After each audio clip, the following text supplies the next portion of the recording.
अस्सलाम वालेकुम स्टूडेंट्स। उम्मीद है आप सब खैरियत से होंगे। आज हम एक्सरसाइज 4.1 क्लास 6 को सॉल्व करेंगे। मैंने पिछली 2.6 की वीडियो बनाई है, उम्मीद है आपको उसकी समझ आई होगी। सब स्टूडेंट्स कह रहे हैं कि सर आप क्वेश्चन सारे के सारे कीजिए, तो ठीक है, आज से वीडियो में मैं पूरी एक्सरसाइज के सब क्वेश्चंस करूंगा। पर उससे पहले अगर आपने चैनल को सब्सक्राइब नहीं किया तो उसको सब्सक्राइब करें, ताकि आपके मैथ्स के या किसी भी सब्जेक्ट के जो भी मसले हैं वो हल हो सके। और जिसका स्टूडेंट का अगर पिछली एक्सरसाइज के मुतालिक कोई भी सवाल है तो मुझे कमेंट बॉक्स में करें, मैं ज़रूर उसका मसला हल करूंगा। तो आइए स्टार्ट करते हैं एक्सरसाइज 4.1। जी तो स्टूडेंट्स, एक्सरसाइज स्टार्ट करने से पहले सबसे पहले तो हमें सेट की डेफिनेशन बिल्कुल क्लियर होनी चाहिए। अगर सेट की डेफिनेशन ही क्लियर ना होगी या सेट का कॉन्सेप्ट क्लियर नहीं होगा तो हम आगे ये एक्सरसाइज स्टार्ट नहीं कर सकते। तो सेट की डेफिनेशन है the collection the of well defined and distinct object is called set. Well defined कहते हैं जिसका मतलब बिल्कुल क्लियर हो, जिनके जिनका मतलब साफ सा मतलब हो, कोई भी हम ऐसा वैसा लफ्ज़ नहीं ले सकते, बिल्कुल उसका मतलब वाज़ेह होना चाहिए। एंड डिस्टिंक्ट ऑब्जेक्ट यानी कि सेट में जो भी एलिमेंट्स होंगे, नंबर होंगे या ऑब्जेक्ट्स होंगे, वो एक दूसरे से बिल्कुल डिफरेंट हो। अगर किसी भी कलेक्शन में ऐसे नंबर्स या ऐसे कोई भी नंबर्स या डेज ऑफ वीक या किसी भी किस्म के ऑब्जेक्ट्स हों, उनका मतलब बिल्कुल वाज़ेह हो और वो सब एक दूसरे से डिफरेंट हो, तो उस सेट को हम कहते हैं, उस मजमूए को हम कहते हैं कि वो एक सेट है। जैसे set of days of week, यानी कि इसमें देखें Monday, Tuesday, Wednesday, Thursday, Friday, ये डेज ऑफ वीक, इनका सबको मतलब वाजे है कि ये मतलब इनका बिल्कुल क्लियर है कि ये डेज ऑफ वीक है। उसके बाद ये सब एक दूसरे से डिफरेंट है। मंडे, ट्यूसडे, वेडनेसडे, ये अलग-अलग डिफरेंट है। तो सेट की डेफिनेशन क्या होगी? ऐसे मजमुआ या एक ऐसी कलेक्शन जिसमें सब ऑब्जेक्ट बिल्कुल वेल डिफाइंड हो, यानी कि उनका मतलब बिल्कुल क्लियर हो, और दूसरी बात वो एक दूसरे से डिफरेंट हो, तो वो क्या कहलाएगा? सेट कहलाएगा। जी जो स्टूडेंट्स, क्वेश्चन नंबर 1 है कि which of the following collections are sets, यानी कि इसमें हमने बतानी है कि इनमें सेट्स कौन से हैं। तो पहला आपके सामने है कि ऑल कलर्स इन रेम्बो। सबसे पहले तो आपको पता है कि रेम्बो में 7 कलर्स होते हैं, और उसके बाद उनके कलर्स का बिल्कुल मतलब वाज़ेह होता है, यानी कि वो सब वेल डिफाइंड है और एक दूसरे से बिल्कुल डिफरेंट है। तो ये बिल्कुल सेट की डेफिनेशन के ऊपर पूरा उतरता है, तो इसलिए हम इसके आगे लिख देंगे कि yes it is a set. अब दूसरा, कॉन्स्टेंट्स ऑफ इंग्लिश अल्फ़ाबेट्स। ये सबको पता है कि वॉवल्स को छोड़ के, ए ई आई ओ यू को छोड़ के बाकी सारे इंग्लिश अल्फ़ाबेट्स जो कि 21 बनते हैं, उनको हम कहते हैं इंग्लिश कॉन्सोनेंट्स। तो सबको पता है कि उनका मतलब बिल्कुल वाज़ेह है सबके ऊपर कि वो इंग्लिश कॉन्सोनेंट है और एक दूसरे से बिल्कुल डिफरेंट है। ये भी सेट की डेफिनेशन के ऊपर पूरा उतरता है, तो ये भी एक सेट है। आगे, स्टूडेंट्स इन योर क्लास। आपको पता है सबके स्टूडेंट्स का एक एक नाम होता है, उनका मतलब बिल्कुल वाज़ेह है कि ये इस क्लास के स्टूडेंट्स हैं। और उसके बाद सब स्टूडेंट्स एक दूसरे से डिफरेंट हैं, तो ये भी सेट की डेफिनेशन के ऊपर बिल्कुल पूरा उतरता है, तो ये भी एक सेट है। अगर क्वेश्चन नंबर 4 है very intelligent employees of a company. अब ये बता रहा है कि एम्प्लॉयज़ ऑफ अ कंपनी, ऊपर से वेरी इंटेलिजेंट। अब हम ये तो नहीं ना देख सकते कि कौन से इंटेलिजेंट है। फ़र्ज़ किया हमने देख लिया कि ये सब इंटेलिजेंट है। अब एम्प्लॉयज़ ऑफ अ कंपनी तो हो गए, यानी कि वेल डिफाइंड तो हो गए कि इस कंपनी के एम्प्लॉय हैं। अब वो सारे इंटेलिजेंट हैं, एक दूसरे से डिफरेंट है ही नहीं, इनके सब इंटेलिजेंट है, तो वेल डिफाइंड वाली तो हो गई, पर वो जो डिस्टिंक्ट वाली हमारी सिचुएशन थी वो पूरी नहीं हुई, तो इसका आंसर है नो। अब उसके बाद प्राइम नंबर लेस देन 100। अब प्राइम नंबर का आपको पता है, ऐसे नंबर जो सिर्फ अपने टेबल पर डिवाइड हो सकते हों वो होते हैं प्राइम नंबर्स। तो इनका मतलब बिल्कुल हमारे ऊपर वाज़ेह है, और ये एक दूसरे से बिल्कुल डिफरेंट है, वेल डिफाइंड भी है और डिस्टिंक्ट भी हैं, तो इसका मतलब ये भी एक सेट है, क्योंकि सेट की डेफिनेशन के ऊपर बिल्कुल ये पूरा उतरता है। उसके बाद very hard working students in your class. ये भी बिल्कुल कंपनी की तरह के वो जो स्टूडेंट्स हार्ड वर्किंग हैं वो सब वेल डिफाइंड तो हैं, पर एक दूसरे से डिफरेंट नहीं, क्योंकि वो सारे हार्ड वर्किंग है, तो उनमें डिफरेंस क्या हुआ, तो ये भी सेट नहीं बनता। उसके बाद letters in the world mathematics. पहले तो मैथमेटिक्स का लफ्ज़ बिल्कुल वेल डिफाइंड है, पहली शर्त तो पूरी हो गई, और उसके अंदर जितने भी लेटर्स हैं, क्योंकि उसने ये लेटर का बोला हुआ है, लेटर का जितने भी लेटर्स हैं वो सब एक दूसरे से डिफरेंट हैं, तो हम इसको भी क्या कहेंगे, ये भी एक सेट है। All outcomes of a flipping coin, कि जब हम कॉइन एक फ्लिप करते हैं, जब टॉस होता है कोई ना कोई मैच का या किसी भी किस्म का टॉस होता है, तो हेड्स बना होता है या टेल्स बनी होती है। तो जब भी हम उसको कॉइन करते हैं एक दफ़ा करें, तो यहाँ सबसे पहले तो वो बिल्कुल वेल डिफाइंड है कि वो टॉस हो रहा है, कॉइन का फ्लिपिंग बिल्कुल वेल डिफाइंड है। उसके बाद जब कॉइन फ्लिप करता है तो या हेड्स आता है या टेल्स आता है, दो रिजल्ट्स आते हैं और दोनों एक दूसरे से डिफरेंट है। ये काम वेल डिफाइंड भी हुआ और एक दूसरे से डिफरेंट भी हुआ, डिस्टिंक्ट भी हुआ, तो ये भी एक सेट है। All results of a rolling die, ये भी सेम टू सेम वैसे ही है। जब आप लूडो का वो दाना फेंकते हैं तो उसके ऊपर जब आप फेंकते हैं हाँ तो रिजल्ट डिफरेंट आता है, कभी 1 आता है, कभी 2 आता है, और वो वेल डिफाइंड रोलिंग होती है। तो ये भी एक सेट है। Months of a solar year, ये भी महीनों के नाम सब ये एक दूसरे से डिफरेंट होते हैं और होते भी क्या है, वेल डिफाइंड। तो ये भी एक सेट है। इस्लामिक मंथ ऑफ फास्टिंग, ये सबको पता है, वेल डिफाइंड है। रमज़ान, तो ये भी एक सेट है। ये तो स्टूडेंट्स क्वेश्चन नंबर 2 में उसने हमें ये 2 चीज़ें दी हुई हैं और वो कह रहा है कि ये मैंने इक्वल इनको बताया हुआ है, आप बताएं कि इक्वल हो सकते हैं कि नहीं हो सकते। तो सबसे पहले तो आपने को ये बताना चाहिए कि इक्वल सेट्स कब होते हैं। इक्वल सेट्स तब होते हैं जब उनके एलिमेंट्स ये जो इसके अंदर सेट के अंदर लिखे हैं उनको हम एलिमेंट कहते हैं। उनके एलिमेंट्स और नंबर ऑफ एलिमेंट्स यानी कि एलिमेंट और उनकी तादाद बिल्कुल इक्वल जब होगी तो वो इक्वल सेट्स कहलाएंगे। तो आप पहले में देखें कि ये सेट ऑफ इवन नंबर्स है, ये भी सेट ऑफ इवन नंबर्स है, पर ये 100 तक है और ये इनफाइनाइट है। तो ये तो इक्वल ना हो सके क्योंकि इसके एलिमेंट्स तो बिल्कुल इक्वल है पर नंबर ऑफ एलिमेंट्स इक्वल नहीं है। तो आप इसका आंसर क्या लिखेंगे कि स्टेटमेंट रॉन्ग है, यानी कि no because the set on the left side has finite number of elements and the set on the right side has infinite number of elements. अब पार्ट 2 में देखें, पार्ट 2 में है 1357 और इसमें भी 1357 पर थोड़ी सी तरतीब चेंज है। तरतीब से कोई फ़र्क नहीं पड़ता, सिर्फ सेट के एलिमेंट्स और नंबर ऑफ एलिमेंट्स इक्वल होने चाहिए। आप देखिए इसमें क्या एलिमेंट्स है 1357, इसमें भी क्या है 1357। इसमें नंबर ऑफ एलिमेंट्स 4, 1 2 3 4, इसमें भी 1 2 3 4। तो ये क्या हुए, इक्वल सेट्स हुए। ये जो स्टूडेंट्स क्वेश्चन नंबर 3 में उसने हमें सेट्स दिए हुए हैं तो वो कह रहा है कि इनको डिस्क्रिप्टिव फॉर्म में लिखें। तो पहले सेट में है 0 2 4 6 8। तो ये आपको पहले ही पता चल रहा है कि ये 0 2 4 6 8 इवन नंबर्स हैं। और इवन नंबर कौन से होते हैं, जो 2 के टेबल पे डिवाइड हो सके उनको हम इवन नंबर्स कहते हैं। और आपको पता है कि इवन नंबर्स ये होते हैं, क्योंकि ये छोटी क्लासेस का कॉन्सेप्ट है, मैं इतनी डिटेल में नहीं जा रहा। इसका जो आंसर है वो होगा इवन नंबर्स लेस देन 10, यानी इवन नंबर है और 8 तक है, यानी कि 8 के बाद कौन आएगा 10। ये 10 से कम है तो इसके क्या आएगा, इवन नंबर लेस देन 10। अब ये भी ऑड नंबर है। ऑड नंबर्स कौन से होते हैं, जो 2 पे डिवाइड ना हो सके। इनकी भी मैं डिटेल में नहीं जा रहा, ये छोटे क्लासेस का कॉन्सेप्ट है। इसका सिर्फ जो हमारा अपना आंसर बनता है मैं उस पर रहूँगा।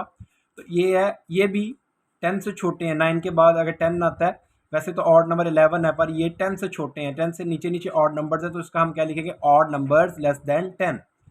अब ये हैं 2 3 5 7 11। आपको नज़र आ रहा है कि ये सब प्राइम नंबर्स हैं। और प्राइम नंबर्स कौन से होते हैं, जो सिर्फ अपने टेबल के ऊपर डिवाइड हो सकते हैं, वो होते हैं प्राइम नंबर्स। तो ये प्राइम नंबर्स 20 से पीछे पीछे हैं, तो हम कहेंगे ये सारे ये है set of prime numbers less than 20। अब ये मरकरी, वीनस, अर्थ, मार्स, जुपिटर, सैटर्न, ये सारे हमारे प्लैनेट्स के नाम है। तो हम लिखेंगे कि Y is a set of name of planets. अब उसके बाद सेट सी में उसने हमें दिया हुआ है potato, carrot, radish, beet, sweet and potato, sweet potato. इसके अंदर उसने हमें 5 वेजिटेबल्स के नाम दिए हुए हैं जो कि ज़मीन के अंदर उगते हैं, उनके नाम दिए हुए हैं। तो हम क्या लिखेंगे, the name of 5 vegetables which grow underground.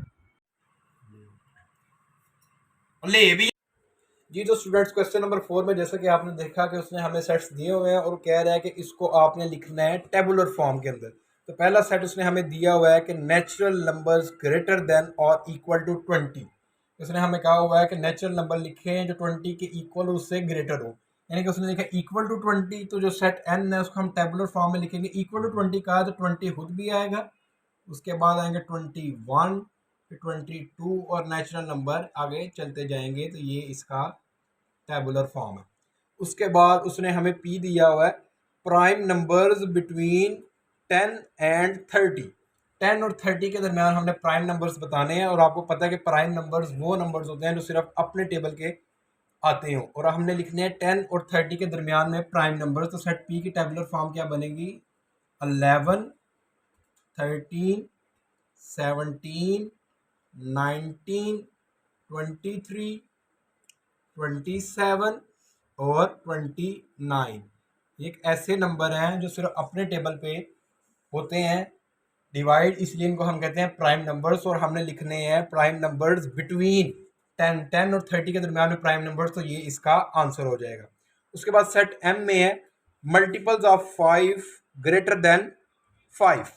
हमने मल्टीपल्स मल्टीपल्स क्या होते हैं जो 5 के टेबल में आते हैं उस, और हमने मल्टीपल्स बताने हैं ग्रेटर देन 5, यानी कि 5 खुद नहीं आएगा, उससे हमने ग्रेटर देन बताना है। तो सेट एम में क्या आएगा, 5 के मल्टीपल्स आएंगे 10, 15, 20 और ये आगे ऐसे ही चलते जाए। स्टूडेंट पार्ट 4 में वो पूछ रहा है कि हमने प्राइमरी कलर्स बताने हैं। प्राइमरी कलर्स वो कलर्स होते हैं जो जिनको मिला के हम कोई भी कलर बना सकते हैं। तो प्राइमरी कलर होते हैं रेड, ग्रीन और ब्लू। तो इस सेट में हम ये ऐसे लिख देंगे। उसके बाद पार्ट नंबर 5 में वो कह रहा है कि ऐसे आदमी बताएं जिनकी 200 से एज ऊपर हो। तो बच्चों, आपने अपनी ज़िंदगी में अभी तक तो कोई भी ऐसा बंदा नहीं देखा होगा जो 200 से उसकी उम्र ज़्यादा हो, तो इसको हम खाली सेट छोड़ देंगे। जीरो डियर स्टूडेंट्स, इसको मैं सिर्फ क्वेश्चन नंबर 5 का आपको इस वीडियो में कॉन्सेप्ट दूंगा। हम नेक्स्ट वीडियो में इंशाल्लाह क्वेश्चन नंबर 5 को हम सॉल्व करेंगे। इसमें सिर्फ आपको वेन डायग्राम का मैंने थोड़ा सा कॉन्सेप्ट देना है। वेन डायग्राम का जो कॉन्सेप्ट था वो जॉन वेन ने पब्लिश किया था, यानी कि जॉन वेन ने हमें वेन डायग्राम के कॉन्सेप्ट के बारे में बताया था। बच्चों, जब भी आपने किसी भी सेट की वेन डायग्राम बनानी है तो सबसे पहले तो आपने ऐसे एक रेक्टेंगुलर बॉक्स बना लेना और इधर साइड पे यू लिख लेना, यानी कि ये जो यूनिवर्सल सेट जो सबसे बड़ा सेट होता है ये उसकी ये डायग्राम है। तो डियर स्टूडेंट्स, नेक्स्ट हमारी जो डायग्राम है वो है कि A is a subset of B. जब भी हम सबसेट की बात करेंगे तो पहला सेट छोटा होगा और दूसरा सेट बड़ा होगा, इतना हमने पहले ज़हन में रखना है कि सबसेट में ये होता है। दूसरी बात ये कि जो पहला सेट होगा उसके तमाम एलिमेंट दूसरे सेट के अंदर होंगे और पहला सेट छोटा होगा और दूसरा सेट बड़ा होगा। इसको हम कहते हैं सबसेट। ए के तमाम एलिमेंट्स बी में है और ए छोटा है और बी बड़ा है। इसकी डायग्राम कैसे बनेगी, मैंने आपको पिछले में बताया कि सबसे पहले तो हम यूनिवर्सल सेट की डायग्राम बनाएंगे पहले के अंदर।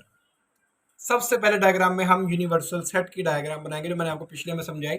उसके बाद जो आपको मैंने बताया कि ए छोटा होगा और बी बड़ा होगा, तो पहले हम बड़े वाला सर्कल बना लेंगे बी का और इसके अंदर छोटा सा हम सेट ए बना लेंगे कि बी सेट बड़ा है, ए सेट छोटा है और सारे का सारा ए का सेट बी के अंदर लाई करता है। तो इसको हम कहते हैं कि A is a subset of B. इसी तरह अगर B is a subset of A की डायग्राम हो तो उसमें भी हम करेंगे कि सबसे पहले तो हम यूनिवर्सल सेट बनाएंगे, पर इस दफ़ा बी इज अ सबसेट, क्योंकि आप अगर इधर आ जाए B is a subset of A, अगर इधर ऐसे आ जाए तो आप फर्ज कर लेंगे फिर ये बी होगा और ये वाला सेट जो है ये वाला ए होगा। पहले पिछली दफ़ा ये पिछली वीडियो में ये बी था, अब ये ए हो गया। अब ए हो गया तो ए सेट बड़ा हो गया और बी सेट छोटा हो गया, यानी कि अब B is a subset of A हो गया। तो इसकी डायग्राम में क्या होगा कि ए अब बड़ा सेट आएगा और इसके अंदर छोटा सा बी सेट लाई करेगा, यानी कि ए सेट बड़ा है और बी सेट छोटा है और सारे का सारा बी जो है वो ए के अंदर लाई करता है। तो इसको हम कहेंगे कि B is a subset of A. और हमारे क्वेश्चन में जो दूसरी वेन डायग्राम का कॉन्सेप्ट है वो है ओवरलैपिंग का, क्योंकि जो हमने आगे क्वेश्चन करने हैं उसके अंदर अभी फिलहाल सबसेट का और ओवरलैपिंग की वेन डायग्राम का जिक्र है, तो मैं अभी फिलहाल उन्हीं दो का आपको करवा रहा हूँ।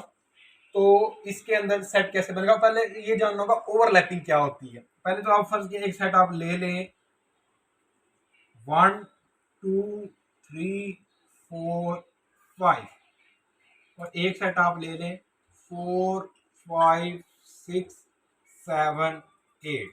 इसके अंदर आप देख रहे हैं कि कुछ लिहाज से ये दूसरा सेट है, कुछ लिहाज से ये सेट इस सेट से थोड़ा का डिफरेंस रखता है, पर इसके कुछ एलिमेंट्स इसके अंदर है, यानी कि सेट दूसरे बिल्कुल डिफरेंट है पर कुछ एलिमेंट्स उनके कॉमन है।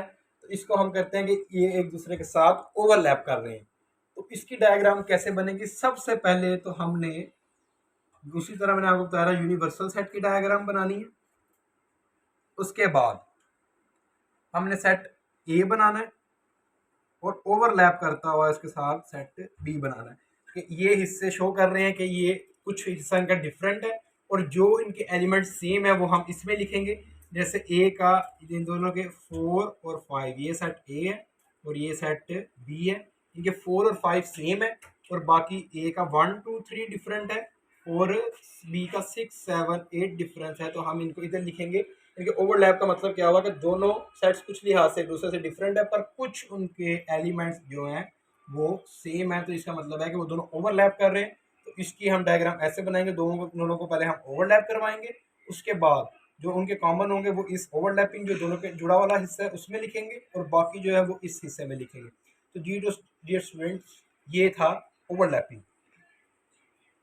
तो डियर स्टूडेंट्स, इसमें हमने एक्सरसाइज 4.1 के पहले 4 क्वेश्चन के तमाम पार्ट्स को हल किया और क्वेश्चन नंबर 5 का जो पहले कॉन्सेप्ट था मैंने आपको उसका कॉन्सेप्ट क्लियर करवाया, क्योंकि हमने आगे वेन डायग्राम को डिस्कस करना है और वेन डायग्राम में हमने सबसेट वाली वेन डायग्राम और ओवरलैपिंग वाली वेन डायग्राम का क्वेश्चन हल करने हैं। तो सबसे पहले तो मैंने इस वीडियो में आपको बताया था कि सबसेट क्या होता है, उसके बाद मैंने आपको बताया ओवरलैपिंग क्या होता है और उनकी डायग्राम का आपको कॉन्सेप्ट दिया। तो मुझे उम्मीद है कि आपको समझ आई होगी। इसी तरह की वीडियो मैं लेकर इंशाल्लाह दोबारा हाजिर होऊंगा। और किसी भी स्टूडेंट्स का क्लास 1 से लेकर 10 तक का एजुकेशन का किसी किस्म का मसला है तो मुझे कमेंट बॉक्स में लाजमी कमेंट करें। मैं उसके लिए एक अच्छी वीडियो बनाऊंगा ताकि उसका कॉन्सेप्ट क्लियर हो जाए। और हमारा क्योंकि हमारा मकसद क्या है, पाकिस्तान की तलीम को रट्टा नहीं बनाना, पाकिस्तान की तलीम को प्रैक्टिकल करना है और हर चीज़ का कॉन्सेप्ट हमने क्लियर करना है। फिर हम आगे इंशाल्लाह अगली एक्सरसाइज करेंगे। तब तक के लिए अल्लाह हाफिज़।